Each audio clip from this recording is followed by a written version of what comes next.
ჩვენთან არწმუნეთ.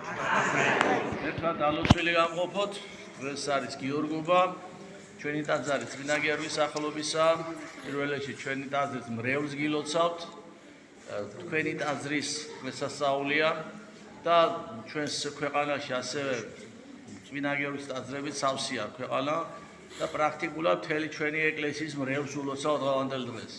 განსაკუთრებით გილოცავთ, როდესაც გიორგი ქვიათ აქ ყავს ჩვენ ბევრი გიორგი არის, ძალიან ყველაზე პოპულარული სახელია ჩვენთვის გიორგი ქართველებში.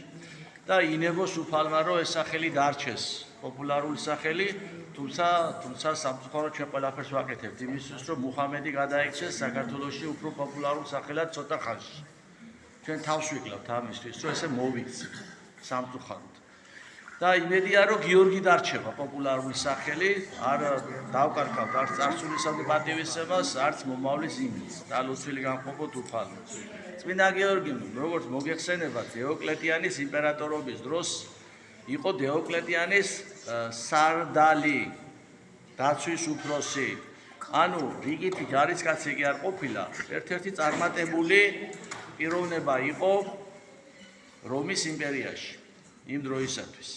და როდესაც დიოკლეტიანემ დაიწყო ქრისტიანების დევნა, მანამდე იყო ფარული ქრისტიანი, არ ამჟღავნებდა თავის ქრისტიანობას.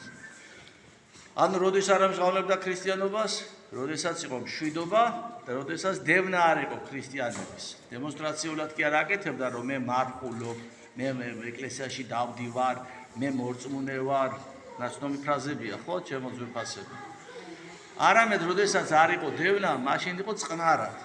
და როდესაც დევნა დაიწყო და საფრთხე შეექმნა სიტყვის თქმას იმისას, რომ მე ქრისტიანი ვარ, აი მაშინ წარდგა დიოკლეტიანის წინაშე, სწორედ მაშინ წარდგა და თქვა, რომ ის იყო ქრისტიანი და ამხილა დიოკლეტიანე არასწორ ქმედებაში. შესაბამისად, დიოკლეტიანე ბუნებრივია რეაგირება უნდა მოეხდინა, იმპერატორი იყო, მაგრამ არ უნდა მისი მოკლა და იწყებს ჯერ შეგონებას იწყებს შყალებში თავისი ჭკუით, რომ არ გაჭრის შეგონება, მერე იწყება მისი წამების მთელი ეპოპეა.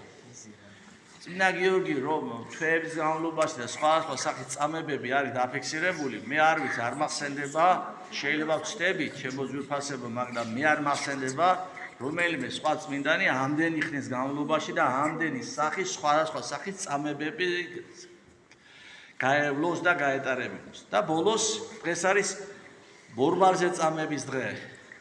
ხოლო ბოლოს უკვე ახალი სტილი 6 მაისს, ანუ 23 აპრილს თავს მოკვეთავს დიოკლეტიანე მისი ბრძანები.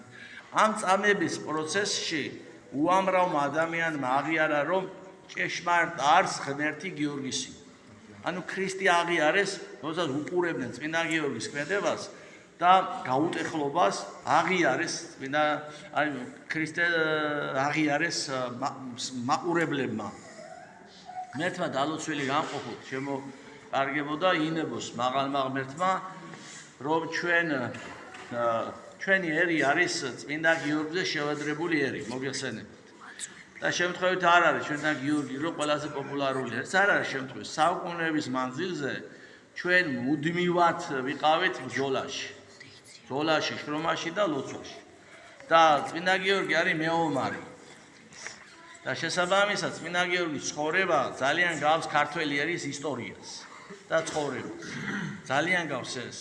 და მე ვისურვებდი, რაც შეიძლება მეტი ქართულად მოლაპარაკე გამხდარიყოს ქართველი. ქართველად დაბადებული გამხდარიყოს ქართველი.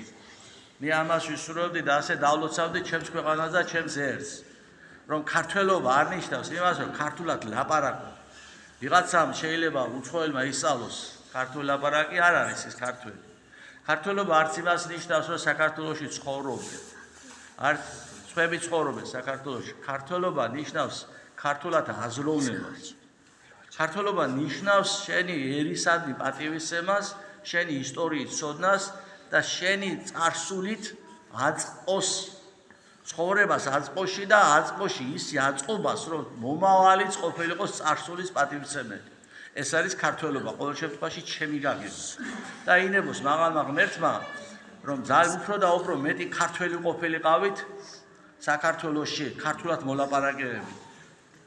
და არა ანუ მარტო ქართულად მოლაპარაკენი კი არ ყოფილიყავით, არამედ ქართველები ყოფილიყავით. დალოცველი გამყოფოთ ღმერთმა. წმინდა გიორგის არის ნათქვამი, რომ 365 ტაძარი გვაქვს ჩვენ აგებული საქართველოში. მე არ ვიცი რა რაოდენობისაა, მაგრამ წიგნი არის გამოსული კალენდარი და ყოველ დღე არის წმინდა გიორგის სხვადასხვა ადგილზე წმინდა გიორგის ტაძრის სენების დღე. დაფიქსირებული. ნამდვილად არის 365 და შეიძლება მეტიც კიდე საქართველოს ტერიტორიაზე. ამ პატარა ქვეყანაში, საუკუნეების მანძილზე. დალოცველი გამყოფოთ მაღალ ღმერთმა და ერთი წინადადება და დავამთავრებთ. ჩემო ძვირფასებო, წმინდა გიორგი არ მომკვდარა ცხვერებისა და ქათმების შესაწირისთვის.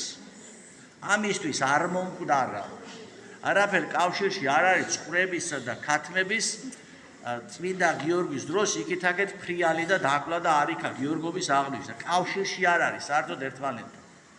წმინდა გიორგი ქრისტიანობის დაცვისთვის მოკვდა.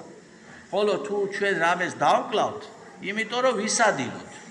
და არა იმიტომ რომ რაღაცა წმინდა გიორგისთან არის დაკავშირებული რაღაც ეს რიტუალები, რაღაც გავსი. ასე რომ ესეც გავითვალეცინოთ, ჩემო ძვირფასებო, გაგაზიაროთ მაღალმა ღმერთმა. ჩვენთან არის ღმერთი.